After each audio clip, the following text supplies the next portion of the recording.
ওরে, আমার গাছে প্রতিদিন অনেক পেয়ারা হয়, আমি তো পেয়ারা বিক্রি করতে করতে অল্প দিনের ভিতরেই বড় লোক হয়ে যাব। আরে আমার পেয়ারা গাছ থেকে পেয়ারা প্রতিদিন কোথায় চলে যাচ্ছে? নিশ্চয়ই কেউ চুরি করছে। এখান থেকে লুকিয়ে লুকিয়ে দেখতে হবে কে আমার পেয়ারা চুরি করে নিয়ে যায় আজকে। ওই চোরকে আজ হাতে নাতে ধরবো। আশেপাশে কোথাও তো দাদুকে দেখছি না, এই সুযোগে পেয়ারাগুলো নিয়ে পালিয়ে যায়। আজকে আমি দেখবো এই কবুতর আমার পেয়ারা নিয়ে কোথায় যায়। এই তো বাসায় চলে এসেছি, তাড়াতাড়ি ঘরের ভিতরে ঢুকে পড়ি। ও, বুঝতে পেরেছি। তার মানে কবুতরটি মা হতে চলেছে, এই জন্য খাবার সংগ্রহ করে রাখছে।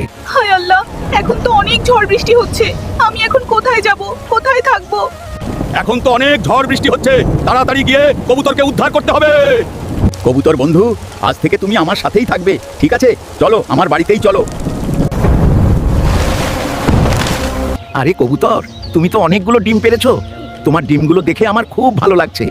দাদু দেখো দেখো, আমার কত সুন্দর সুন্দর বাচ্চা হয়েছে।